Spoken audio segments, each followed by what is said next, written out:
Happy Valentine's Day from your favorite Valentine. This is When Harry Met Sally, the review of When Harry Met Sally. Yes. It's Valentine's Day, so I decided to do something nice and put out some little romantic comedy reviews for you guys. Yeah, just a little bit. This is the classic. This is directed by Rob Reiner.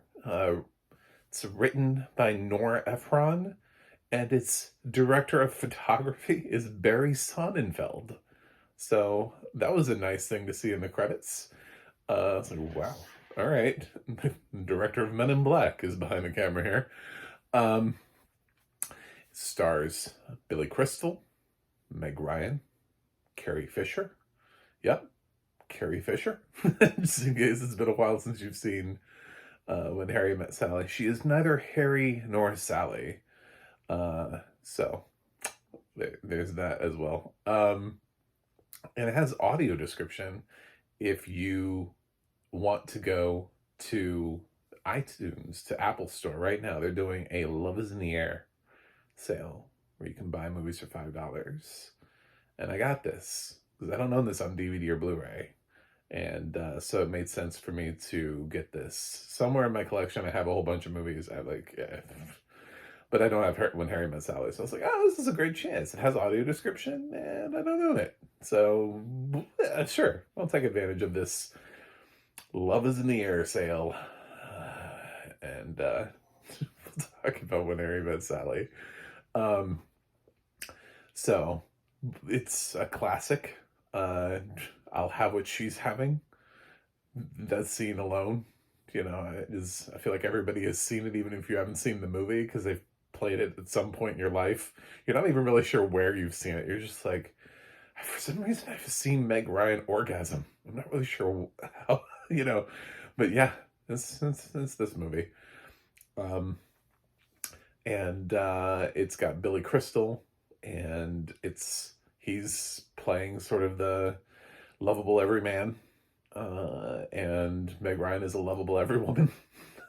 And they kind of traverse through each other's lives as best friends for a long time and intertwine. And at the beginning they sort of talk about dating, and then they end up sort of dating other people, but they stay friends, and they talk, and they end up being each other's shoulders to lean on when things don't go necessarily their way.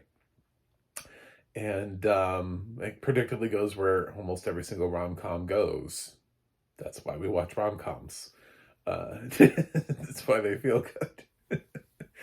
There are a few out there that are like, that try to get you at the end with that emotional twist where it's like, oh my God, he's been dead the whole time. Like, one of those. This is one of those.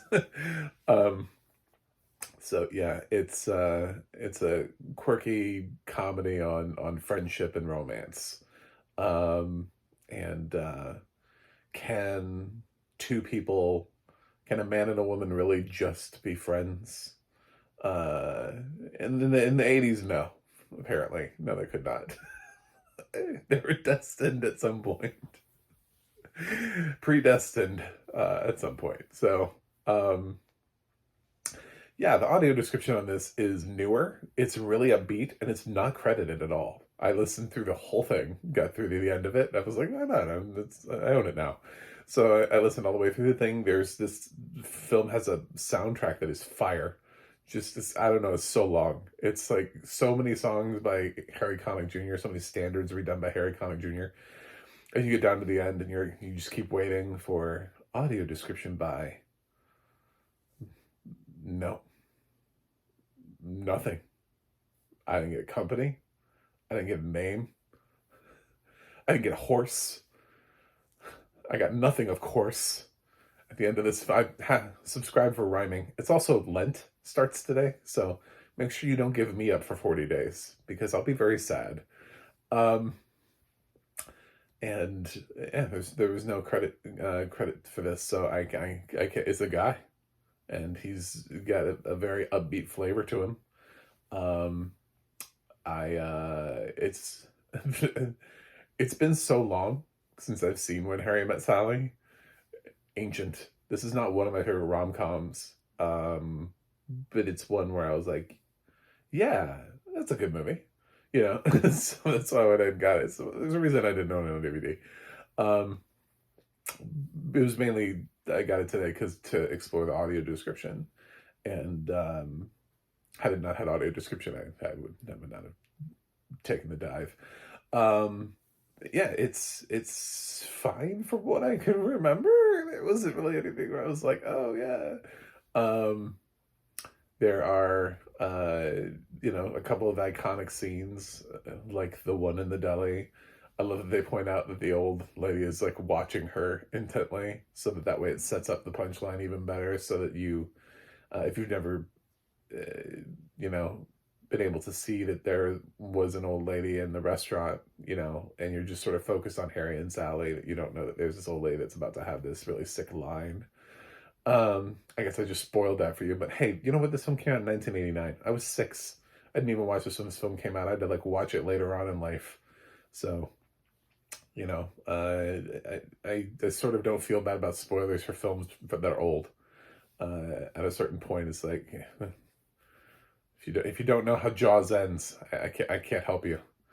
If you've never heard somebody say you're going to need a bigger boat, and you've ever wondered where that came from, it's just, I don't know. I feel like it's a choice at this point.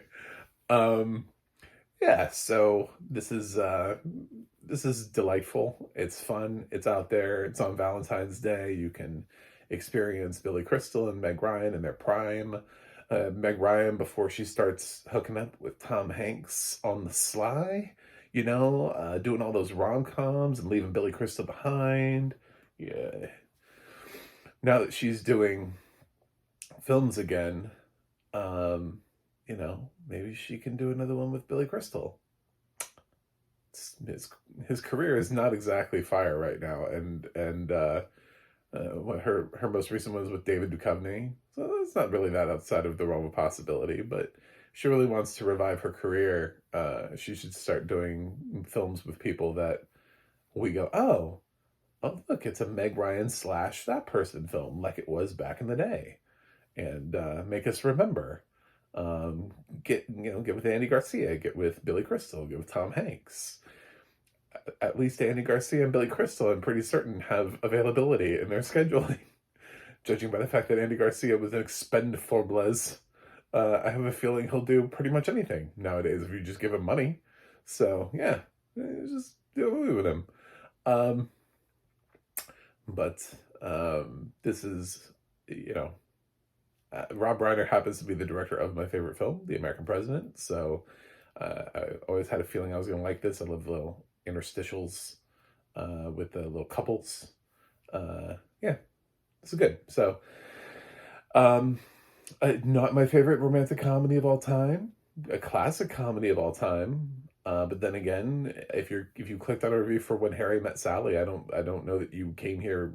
I don't know that my opinion is is going to be the one to change you on When Harry Met Sally. Even if I came in hard and was like, guys, if you've never seen this film, it is the best film that's ever been made, ever, ever, ever, of all time. I promise you have to see this movie right now. Stop what you're doing. Again, it's already recognized as being a classic, and it's been around for longer than probably some of the people who watch my channel. So I'm gonna give When Harry Met Sally an A-. It's not one of my favorite films of all time, but it's a really solid romantic comedy. Yeah, so enjoy it for Valentine's Day. And I will get another review up. I'm doing 2 of these, so check out the other review of Fools Rush In. Also going up on Valentine's Day. I did 2 Valentine's Day movies for you. Wow. I have a website, MacTheMovieGuy.com.